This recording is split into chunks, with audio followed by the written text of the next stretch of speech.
Good morning students.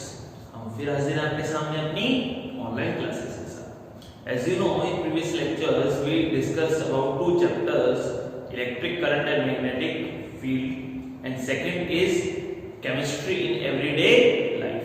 ठीक है, in this class we start a new chapter which is chemical reaction and catalyst. So today's class start with topic chemical reaction और reaction.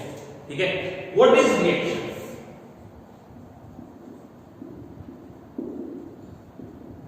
What is reaction? Reaction क्या है? Reaction को हम हिंदी में बोलते हैं अभिक्रिया। ठीक है, तो जब भी किसी एलिमेंट की, ऑब्जेक्ट की, पार्टिकल की state, size, structure, colour, temperature, किसी भी चीज में कोई भी चेंजमेंट आ जाए, ठीक है, तो उसे हम कहते हैं reaction. Okay, when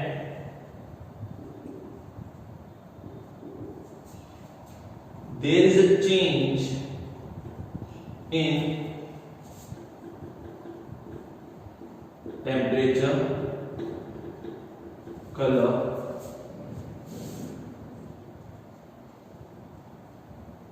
structure, shape, size or state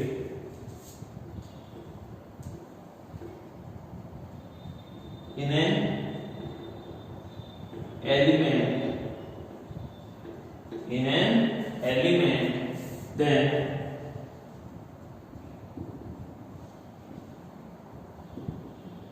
it is known as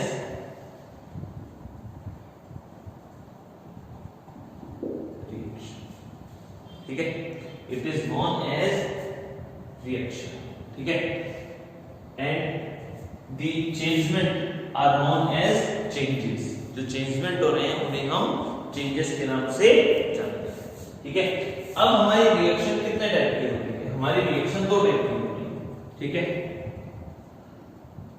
हमारी रिएक्शन दो टाइप की होती है। फर्स्ट होता है फिजिकल रिएक्शन, या फिर मैं इसे दूसरे वर्डों में कहूं और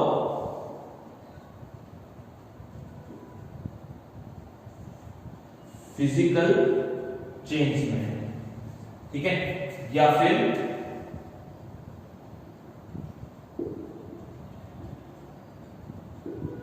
केमिकल रिएक्शन, और इसको दूसरे वर्डों में कहूं केमिकल चेंजमेंट। फिजिकल रिएक्शन और फिजिकल चेंजमेंट, या केमिकल रिएक्शन और केमिकल चेंजमेंट। ठीक है, तो हम स्टार्ट करते हैं पहला topic, physical reaction.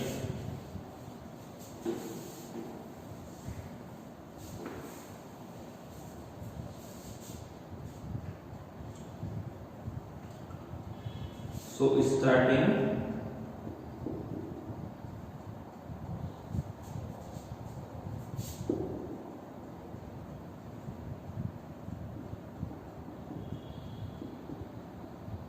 Physical reaction.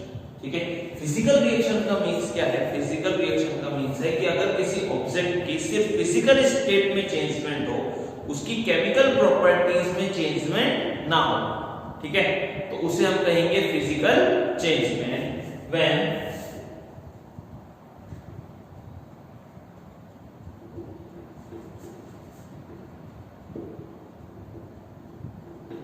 there is a changement in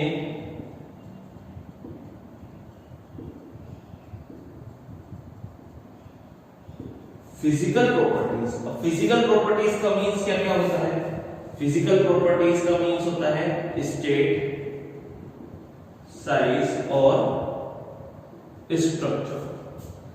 state, size और structure of an element, but its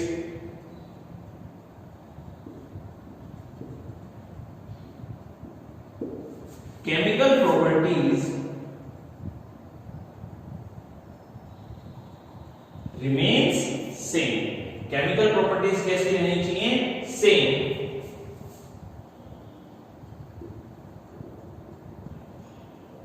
then it is called physical reaction और physical change। ठीक है, अब इसका हम एग्जांपल देखते हैं। इसका बहुत सिंपल सा एक एग्जांपल है। अगर आप water,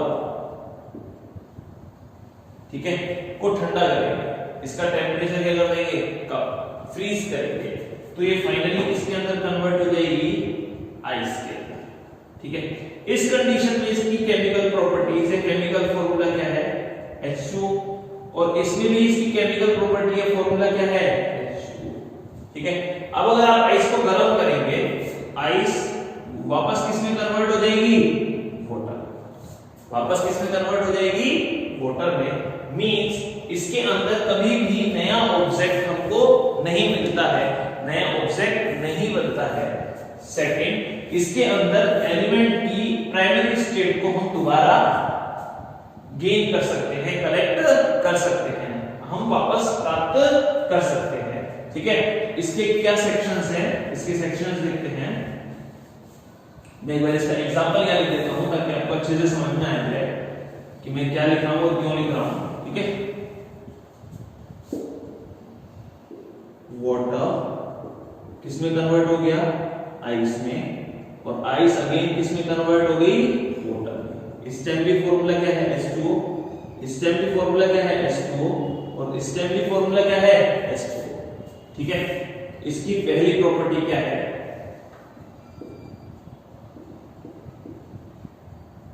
in this reaction no new object, कोई भी नया ऑब्जेक्ट नहीं बनता।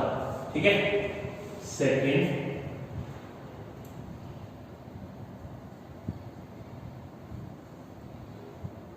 we can get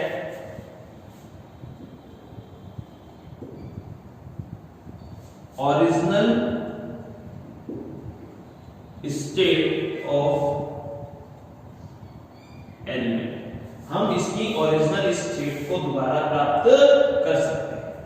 ठीक है, जैसे वाटर है, वाटर को आइस में कन्वर्ट किया और आइस से फिर से क्या बना लिया, वाटर, पहले भी वाटर था और अब भी क्या है, वाटर।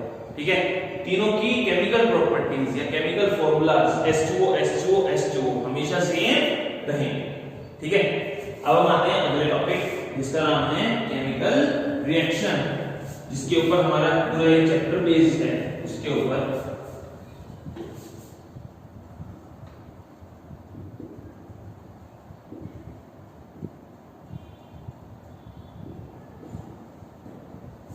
केमिकल रिएक्शन का मींस है इस रिएक्शन में ऑब्जेक्ट की फिजिकल प्रॉपर्टीज तो चेंज होंगी ही होंगी, साथ में उसकी केमिकल प्रॉपर्टीज भी चेंज हो जाएंगी। ठीक है,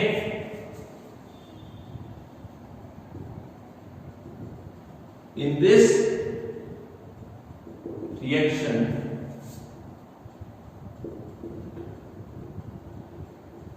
the chemical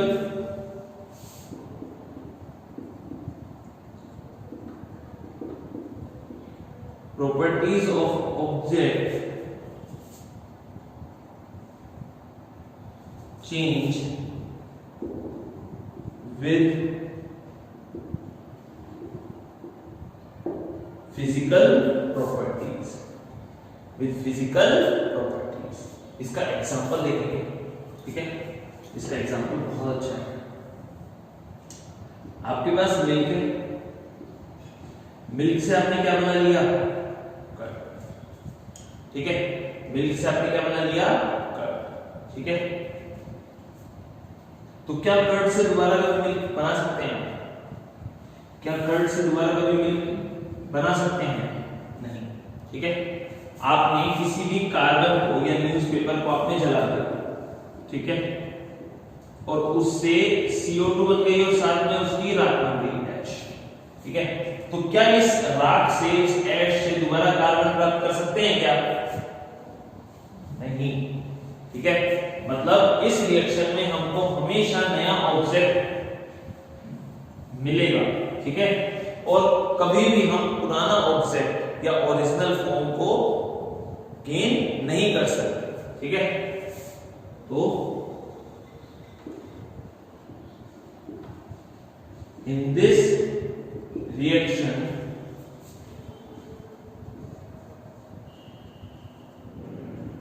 we always get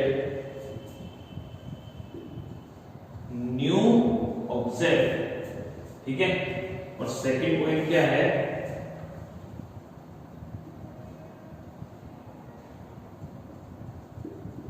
we cannot attain या फिर मैं बोलूं गेन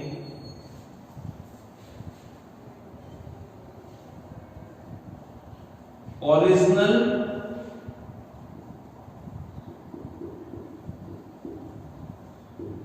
ऑब्जेक्ट, ठीक है। ओरिजिनल स्टेट ऑफ ऑब्जेक्ट, ये परमानेंट चेंजमेंट होते हैं, ठीक है।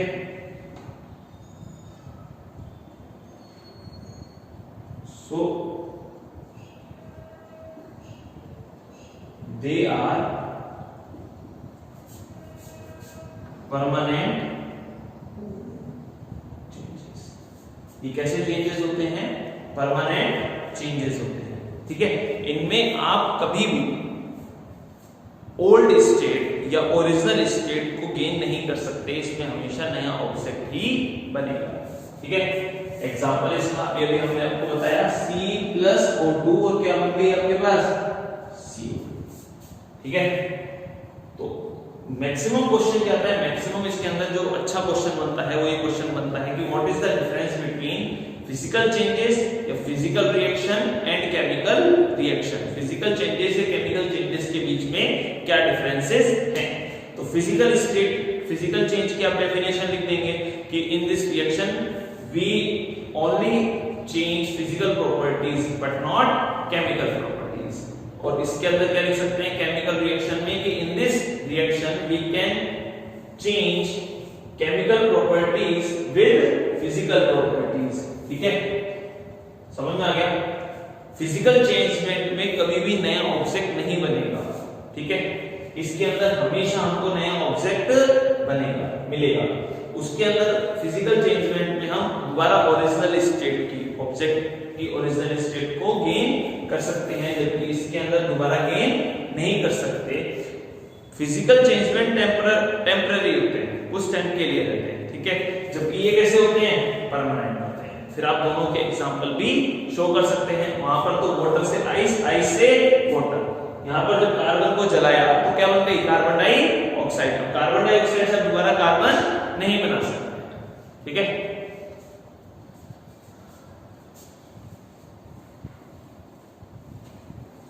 अब हम देखते हैं आगे केमिकल इक्वेशन। अगली टॉपिक क्या आती है, अगला टॉपिक आता है हमारे पास केमिकल इक्वेशन, ठीक है। सो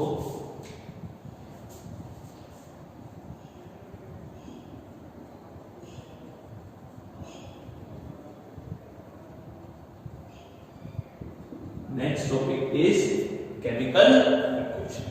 केमिकल इक्वेशन का मतलब क्या है कि अगर हम किसी केमिकल रिएक्शन को ऑब्जेक्ट के सिंबल से रिप्रेजेंट करें, ठीक है, उसे हम क्या कहेंगे, chemical equation. If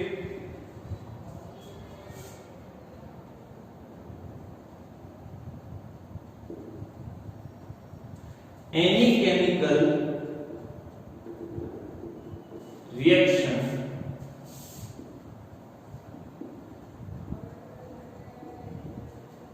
represented by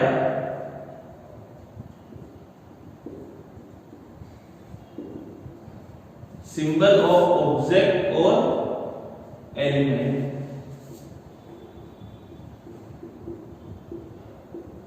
then it is known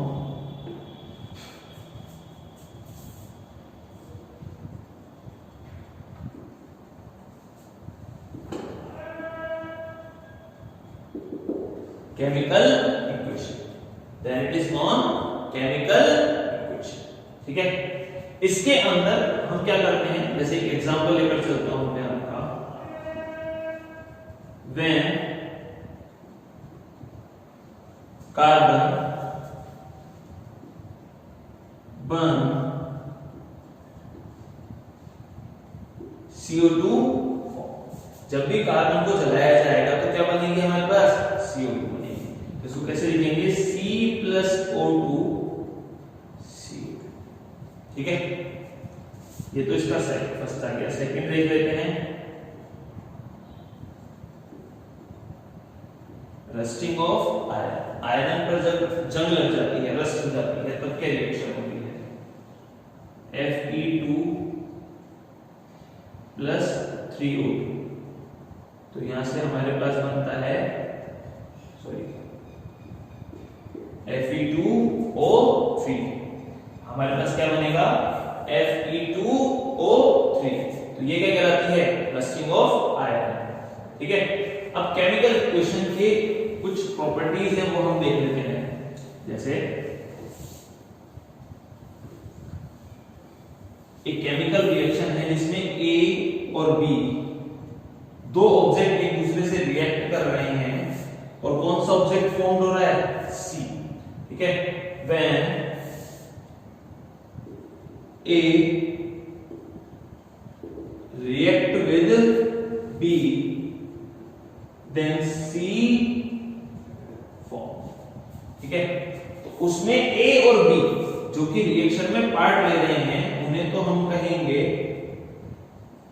reactant. ठीक है, उन्हें तो हम कहेंगे रिएक्टेंट, और यहां पर जो C बन रहा है उसे हम कह देंगे प्रोडक्ट। ठीक है, रिजल्ट। तो इसकी दो इंपॉर्टेंट डेफिनेशंस होती हैं। फर्स्ट है reactant, those objects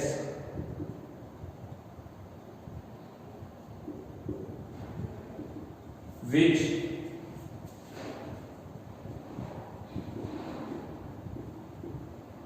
take part in reaction। जो रिएक्शन में पार्ट ले रहे हैं उन्हें तो हम क्या कहेंगे रिएक्टेंट, और प्रोडक्ट जिसे हम रिजल्ट कह सकते हैं। The object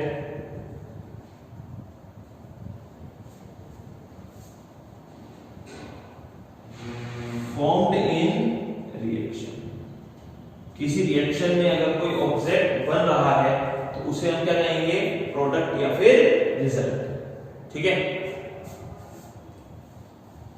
अब इसके आगे आता है रिएक्शन लिखने के मेथड्स। ठीक है, या steps of writing chemical equation.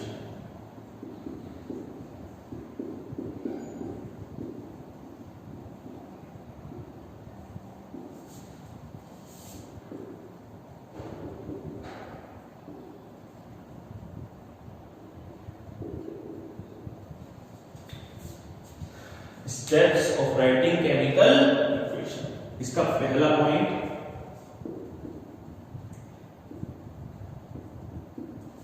Reactant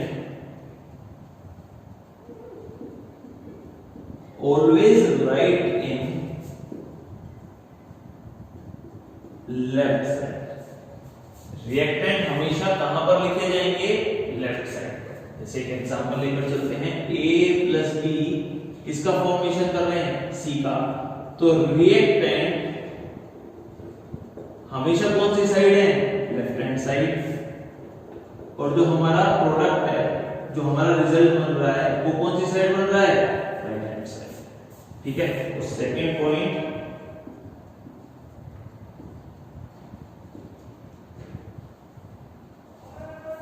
product always right in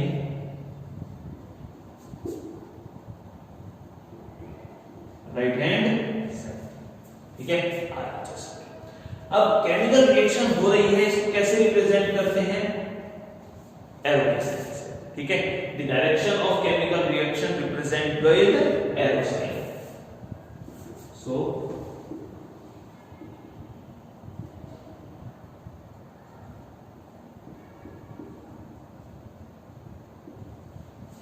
the direction of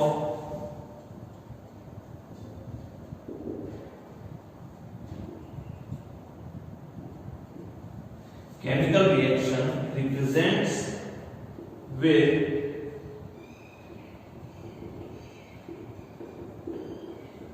arrow sign, ठीक है, with arrow sign, ठीक है। अब इस एरो साइन में जो हेड पार्ट होता है ये तो किसको दिखाता है, प्रोडक्ट को, और जो टेल पार्ट होता है वो किसको दिखाता है, रिएक्टेंट, ठीक है। अगला पॉइंट देखते हैं,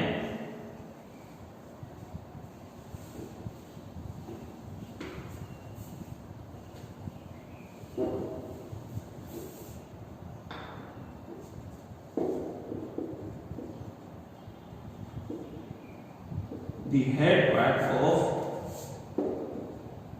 arrow shows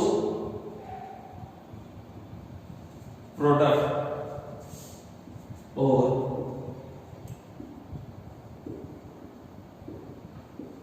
the tail part of arrow shows reactant, ठीक है। the arrow part shows product, head part shows product और tail part shows reactant। अब इसके अंदर आप कितने नंबर ऑफ पार्टिकल्स ले रहे हैं, ठीक है। केमिकल जो आपकी इक्वेशन है उसको बैलेंस करने के लिए आप कितने नंबर ऑफ रिएक्टेंट यूज ले रहे हैं या कितने नंबर ऑफ प्रोडक्ट यूज ले रहे हैं उसे भी शो करना जरूरी है, और ये भी शो करना जरूरी है कि आपके जो रिएक्टेंट है वो किस स्टेट के हैं और प्रोडक्ट किस स्टेट के हैं, ठीक है। सो 6 is state of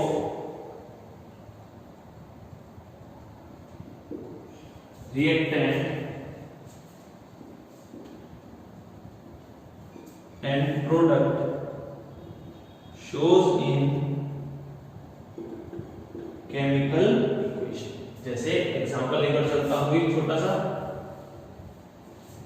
आपने कार्बन को ऑक्सीजन के साथ बंद किया तो क्या बना, CO।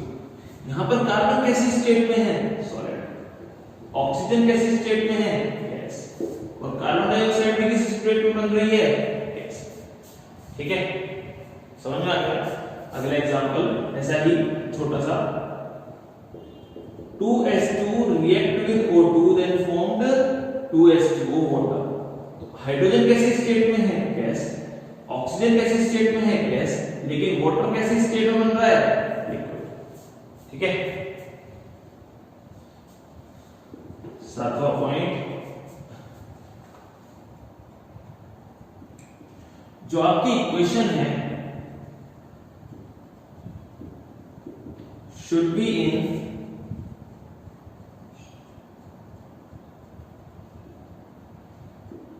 balanced condition, वो बैलेंस कंडीशन के अंदर, ठीक है, बैलेंस्ड कंडीशन में रहनी चाहिए, ठीक है। इसका मतलब क्या है,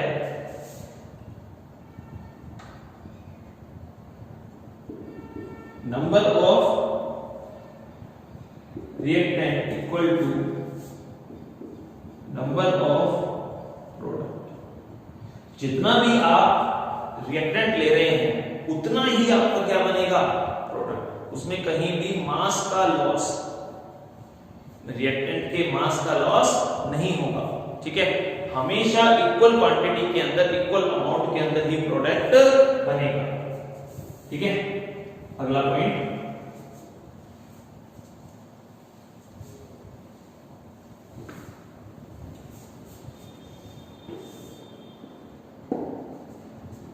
अब आप रिएक्शन जिस प्रोसेस के थ्रू कर रहे हैं, ठीक है, कि आप हीट दे रहे हैं या टेम्परेचर डाउन कर रहे हैं या फिर कोई उसके अंदर न्यू एलिमेंट ऐड कर रहे हैं, आप किस तरह से कर रहे हैं, आप इलेक्ट्रिसिटी देकर कर रहे हैं, आप सनलाइट से कर रहे हैं, कैसे इस रिएक्शन को कंप्लीट कर रहे हैं, तो उसको एरो के साइन पर रिप्रेजेंट किया जाता है, ठीक है।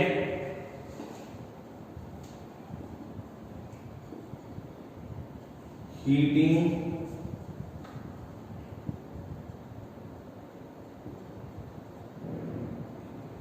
इलेक्ट्रिसिटी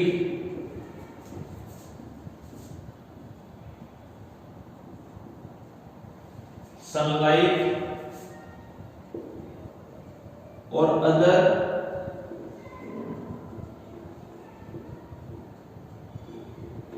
external process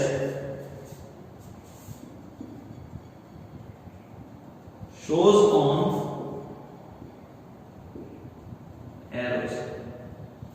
किसके ऊपर रिप्रेजेंट की जाती हैं? एरो साइन के ऊपर रिप्रेजेंट की जाती हैं। जैसे C+O2 को मैं जला रहा हूं, बंद कर रहा हूं, तो मुझे ऐसा सिंबल लगाना पड़ेगा। ठीक है, अगर मैं इस चीज को कन्वर्ट कर रहा हूं, किसी भी चीज को कन्वर्ट कर रहा हूं और उसमें मुझे सनलाइट देनी पड़ रही है, तो मैं यहां पर क्या लिख दूंगा? सनलाइट। ठीक है, मुझे इलेक्ट्रिसिटी देनी पड़ रही है, तो मैं यहां पर क्या लिख दूंगा? इलेक्ट्रिसिटी। ठीक है, समझ में आ गया?